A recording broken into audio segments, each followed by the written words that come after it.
recording starts. Okay, so okay, the recording is started, no problem. Okay. Coming to next thing, rules for measurement. Okay. So the rules for measurements are described clearly. Clearly, they are described in your IS 1200. Okay, if you go through this code, you will clearly understand how the measurement has to be done and what are the rules. Okay, so some are just listed below. We will go through a few of them. Okay, so measurement shall be made for finished item of work.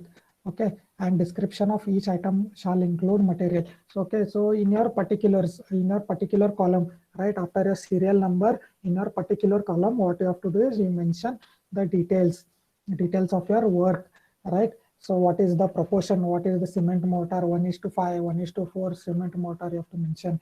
Then what is the workmanship involved? You have to mention. Okay, so all those things you have to mention in your particulars. And what this point says is you have to go serial wise, like how it will be executed in site. You have to go that in that order. Okay, so first thing involves first what you do your this thing excavation, right? Excavation you mention first. The first quantity that you will take out, or first quantity that you have to calculate is your excavation, then your backfilling, then your this earthwork in plinth filling. Okay, then your column work, foundation work, then your column work, then your beam work, right? You cast your beams, then you cast your slab. So okay, so in this series, like how it will be done in your site, right? According to that, you have to prepare your tabular column, right, in a detailed estimate. Next thing, coming to next thing, second point. In booking, the order shall be in sequence of length, breadth, and height or thickness. You have seen in the tabular column, first column was item number or a serial number. Second was particular, right? Particular or your description of your work. Second was your number, how many number of this thing are involved. Then it involved this length, breadth, and thickness or your height.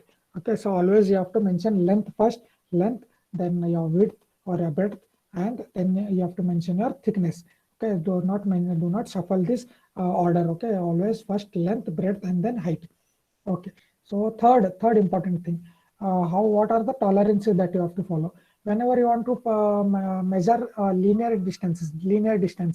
Whenever you want to measure one dimensions, okay, one dimension, not two dimension elements, one dimensional linear measurements you have to do.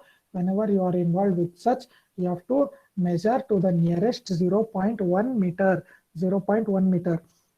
Okay, so always while writing in your book or writing in exam or writing in your tabular column, make sure that you have a habit of mentioning to the nearest 0.01 meter. Okay, so that you need to follow. For an example, fencing of length 50.55 meters, right? 50.55 or 50.36, right? Or say it is a whole number 50 meters. If even though it is a whole number, what I'll mention is 50.00 meters. Okay, so have an habit of mentioning 0.00 or two decimal places after the decimal point. Okay, so have this habit.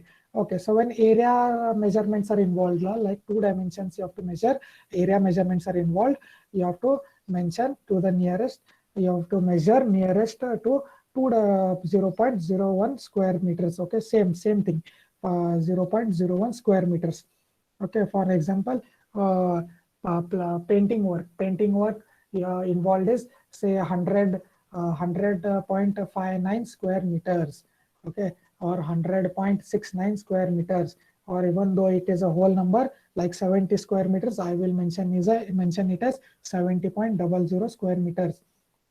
Okay, so coming to cubic contents, whenever you are involved with cubic contents or three-dimensional elements, you have to measure nearest to the 0.01 cubic meters.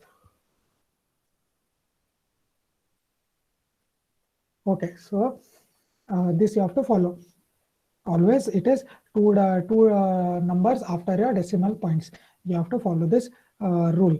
Okay. So coming to fourth thing, same type of work under different conditions shall be measured separately under separate items.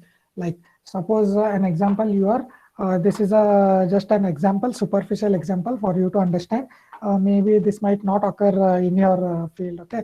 So suppose you are doing a foundation work. Okay. You have a very large site, you are doing foundation work. Okay. Same column sizes are everywhere, same foundation excavation you have to do everywhere. Okay. So suppose you dig here.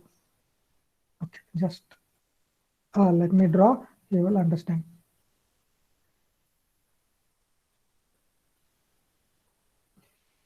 You are doing foundation work. Suppose you dig here, okay, and you are dig here at at your same site, but it is a very large site. Okay, so what happens is this is your red soil. This involves your red soil. This is a ground level. This whole thing is a red soil. So excavating in red soil is easier, but your this side, okay, in this side when you start to dig, it is full rock. It is rock soil. It is entirely boulders. Okay, so two different site conditions in your same site. Okay, but what your work is, your size of work, right? So dimension of this excavation and dimension of this excavation is same. Involved the work involved, the same type of work is there. Excavation work, dimension of excavation are same, but the conditions are different, right? Here it is red soil where excavation is easy. Here it is rock soil or it is boulders, wherein you have to use your jackhammers to dig up, right? So your the conditions are different. So what you have to do is you have to measure them separately and you have to record them separately. Even though the work is same, but your working conditions are different. No, so when such cases are involved, you have to follow this rule. Okay, so bill of quantities shall fully describe the material, proportion, workmanship, and accurately represent. Okay, so this is one thing that you have to provide. You have to provide bill of quantities. Bill of quantities. Under this bill, in this bill of quantities, you have to mention or you have to describe all this in detail. You have to describe the materials, what are their properties, right? What are their where you have procured them from, right? Then what are the tests you have done on them, all those things, what are the results, then proportions that you have used, cement, mortar, what is the proportion, what is the grade of cement, what is the grade of concrete that you have used, then what is the workmanship involved, and then various other things, all the details you have to mention so that it is properly executed in your site. Okay, so with the bill of quantities shall include all this. Okay, so coming to next thing. In case of masonry, stone or brick, okay. In case of masonry, it may be stone or brick or structural concrete. Okay, the categories shall be separately measured and height shall be described. Okay, so this I will explain here.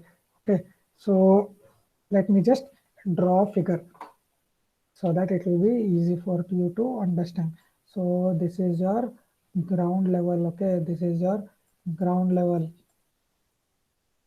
Okay, so what I do is I have to place a foundation. I have to place a foundation. I will dig up the soil. Okay, so I have dug up. I have excavated so much. So next, what I'll do, I will place my PCC. This is my PCC. Then I will place my foundation. I have placed my foundation.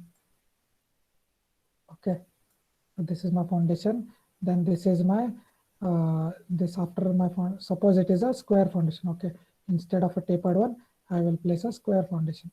Okay, square foundation I have placed.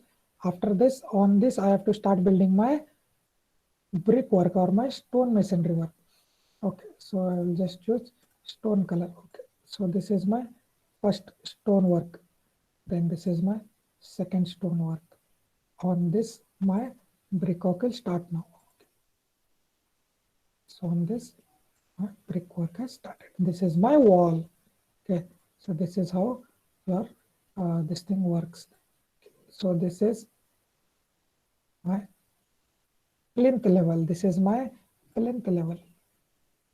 Okay, this is my ground level. This is my foundation level. Okay, so as I said, this is PCC, this is my foundation, this is my stonework, this is my stonework, this is my brickwork. So maybe it may be stonework, brickwork, or anything. You have to separately mention them. You do not mention them, the whole thing. You have to separate it as per your levels. Okay. So while mentioning it in your tabular column, what you do is from foundation level to ground level, you mention this stonework from ground floor foundation level to your ground level. You mention separately, say from foundation level to sorry, from not to ground level, but it will come up to plinth level. Okay, coming up to plinth level from your foundation level to plinth level, you mention your brickwork that is involved. Then your brickwork will go up to your first floor. No, your brickwork will go up to your first floor. Suppose this is your first floor. This is your first floor. I will mention it as FF. Okay. So next thing, from plinth level to first floor level. So this part of brickwork, you have to mention in second part, that is from plinth level to first floor level. You have to mention clearly, and then you have to calculate. Okay, so from here to here you have to calculate. So this part you have to separately you have to mention. Okay, so this brickwork you have to mention separately, stone masonry or whatever it is, you have to mention based on your level. So this level you have to mention separately, then this level you have to mention separately, and so on. So the building will, if it is going up to second floor, okay, if it is going up to second floor, this is a second floor, then you have to mention it from first floor to second floor. This is a second floor level. See, from first floor to second floor level, and so on. So you have to divide your brickwork into various levels. First is from foundation level to plinth level, from plinth level to first floor, then first floor to second floor, and henceforth you have to, and so on. You have to divide your brickwork into floors. Okay, and you have to mention, not, you do not mention it the whole thing. You do not mention a brickwork from your foundation level up to your second floor or a whole height of a building. You break it up into different levels and you mention them separately. Okay, so this is that. Okay, so this is what I have planned for today. So in the next class, what we will do is we will we will look into methods of taking out quantities. That is, we will start in, looking into long wall, short wall method, and your center line method. And there is one more which is partly involving center line and short wall, long wall, short wall method, wherein it is a combination of these two. This method is your combination of these two methods. Okay, so taking out quantities. So what we will do is we will look into this into your next class. Okay, so I will, you can just ask any doubts if you have now, if anything related to. Okay, so if you have any doubts related to whatever I have explained, or if you need an explanation to any of the thing that I have explained today, you can ask now. You can type in chat, or you can unmute and you can talk.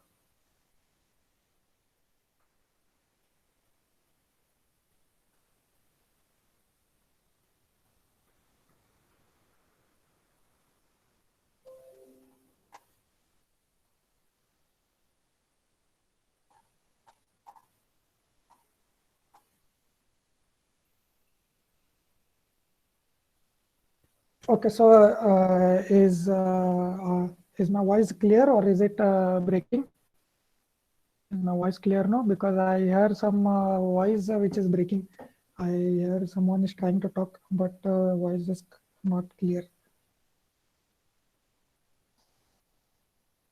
Okay, so if you do not have any doubt, you can start typing your attendance in. You can start typing your attendance. Do not leave after you type your attendance. We will have a discussion before ending the session. Okay, just type in your attendance and do not leave the session. Quickly type in your attendance, all of you. I think there were 28 of you by the end of the session. Now there are 25. I don't know why they are why they have left during the attendance.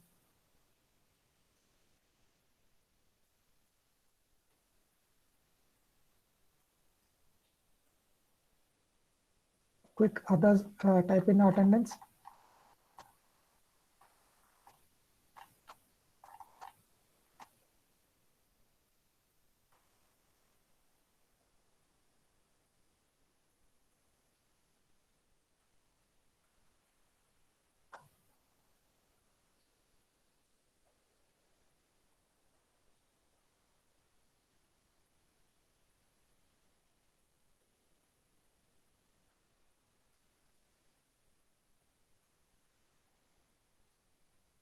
Everyone is done with the attendance.